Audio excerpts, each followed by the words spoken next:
Hello everybody, I'm Victor Grimblood and welcome back to another Yu-Gi-Oh! Deck profile. This video is Magical Muskets, a deck that I really enjoy.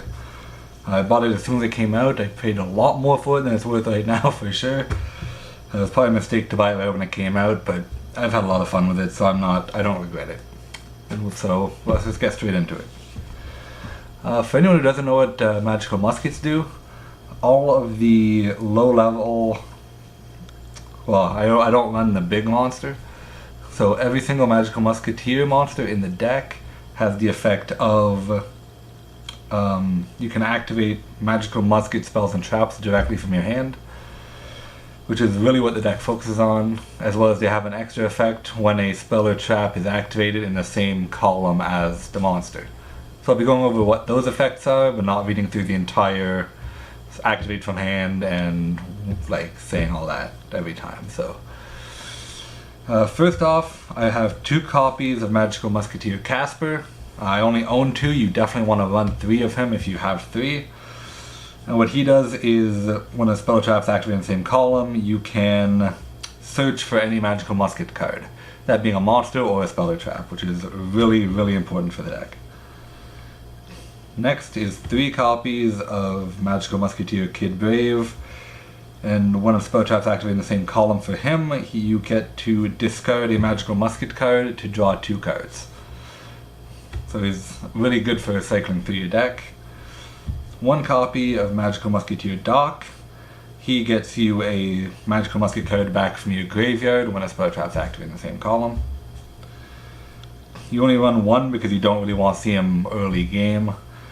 But you need to run 1 to keep that recycling going, as well as for the spell card Tithe of the Brethren, so you can get all 3 of your level 3s out on the field.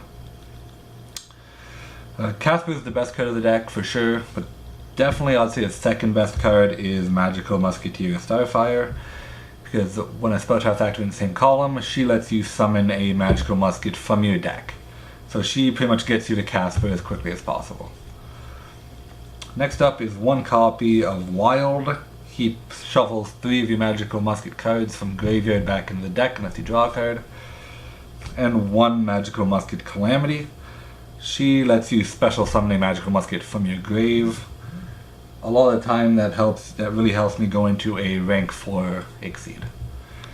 And the last non-pendulum monster of the deck is Toon Cyber Dragon, just for breaking extra links really.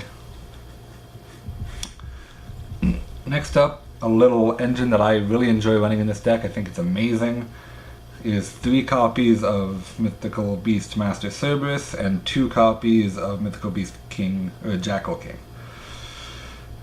Pretty much because you can normal summon, say, Starfire in one of the far monster zones. Activate Mythical Beast Master Cerberus, get Starfire to summon Casper in the opposite zone. Cerberus effect, destroy itself, search Jackal King. Activate Jackal King under Casper. Casper's effect will get you a search. Destroy Jackal King, summon the Master Cerberus from your extra deck. And now on top of having your 2 Magical Musket monsters, you also have a 2800 beater, which this deck really struggles with high attack monsters, so having that big monster really comes in handy. That's it for the monsters of the deck. Moving on to the spells, I run 3 copies of Magical Musket Cross Domination. Every Magical Musket and Magical Musketeer monster's effects are hard once per turn, except for, of course, the being able to activate Magical Musket spells and traps from your hand. And what Magical Musket Cross Domination does is it will negate a monster effect and lower that monster's attack to 0. So it's really good for interrupting their plays, or if they're going to attack over your monster, you can cripple their monster so they die. Or if you really need to get over it on your own turn, you just summon a Magical Musket attack during damage step, activate this, they become 0, you swing over them. It's mostly for the effect negation though. Next is the 1 copy of Magical Musket Steady Hands. This is just kind of a personal preference. I don't think a lot of people do run this card. It just doubles the attack of your Magical Musket, or attack and defense, and your opponent takes half the damage for the turn.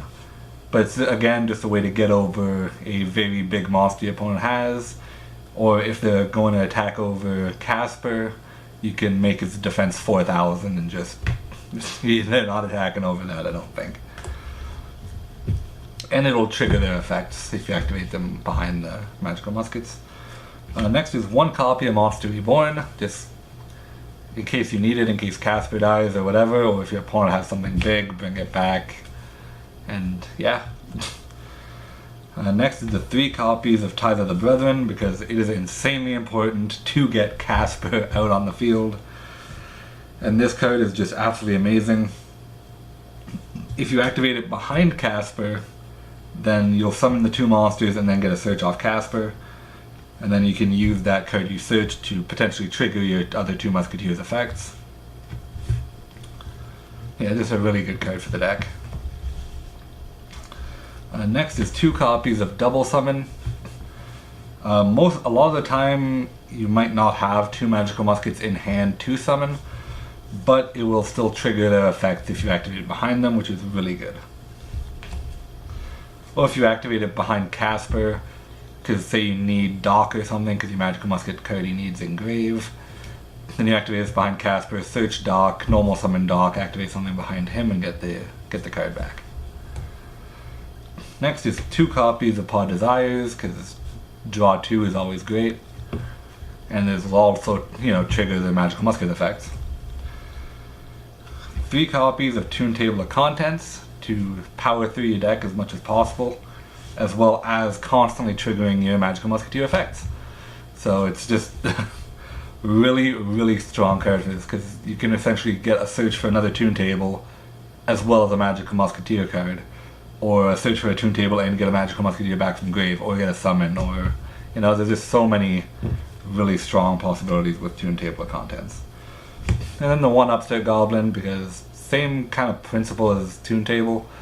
You get to draw a card, your opponent gains life points, which doesn't matter so much in this deck because it's a very stun-based strategy. And then you trigger your magical musket effect. That's it for the spells. Onto the traps, I run 1 copy of Fiendish Deal. This essentially just protects all of your magical musket monsters from card effect destruction, as well as if your opponent destroys this card, then you get to search for a magical musket like Casper lets you do. Most of the time, you only run 1 because it's a continuous trap. So if you activate it behind a magical musket, then you're locked out of being able to activate a magical musket's effect on your own. You have to rely on your opponent to do it. But it can come in really handy if you're desperate and say your opponent activates Dark Hole, you just protect all your magical muskets. It's a really good card to have at 1, I think. Next up is 3 copies of Magical Musket Last Stand. This card is your spell and trap negation. So it's a really, really strong card. You definitely want to see it against certain matchups. And the last Magical Musket card is 3 copies of Desperado. This is destroy 1 face-up card on the field. So this is almost always live as opposed to a lot of the other Magical Musket cards. So it'll always be able to trigger your Casper effect and get you to search for whichever Last Stand or Cross Domination you need in the matchup that you're in. And the last 2 cards in the deck are Solemn Strike and Solemn Warning, just because Solemns are really, really powerful cards. That is a 42 card deck running Upstart Goblin. The way that I justify that to myself is that, Upstart Goblin triggers your effects. So it's not just like a 1-for-1 kind of card. It's you get 2 cards out of it and you can get what you need as whenever you do need it. Now onto the extra deck. I run the 1 copy of Utopia, or number 39 Utopia, 1 S39 Utopia Prime, and 1 Utopia the Lightning. This is to get past really big monsters. You pretty much use Calamity, activate its effect, get another level 4 back from grave, usually Starfire, and then just go into Utopia the Lightning. Or you can use Starfire to bring out Calamity, and then same thing, just going to Utopia Lightning. It's just a really easy card to pull out when you need it, and a really good card, I think, for this deck to have. And there's one copy of Baguska, just for stall. One Chimera Tech Mega Fleet Dragon. This is for the breaking the extra link with Toon Cyber Dragon. Now, they are getting their own Link monster hopefully soon. Fingers crossed, because I really want that card. This is just kind of a reminder for me what it is. This is just a Link Spider. You can't make it in the deck, but it has the same arrow and same attack as the Magical Musket Link monster. And what that Link monster does is, once per turn, you can either add Magical Musket spell and traps from your deck to your hand equal to the number of monsters your opponent controls, or summon the Magical Musketeer monsters from your deck equal to the number of spell and traps your opponent controls. So it's just an absolutely amazing card, and I really cannot wait for that card to actually come out so I can start using it in this deck. So yeah, that's it for the deck. Let me know what you think. If there's anything you think I can do better with the deck. Obviously, cutting the deck down to 40 cards would probably be a lot better. And obviously getting the third copy of Casper. But yeah, if you have any ideas, let me know. If you like this video, please like, comment, and subscribe, and I'll see you guys in the next video. Bye bye!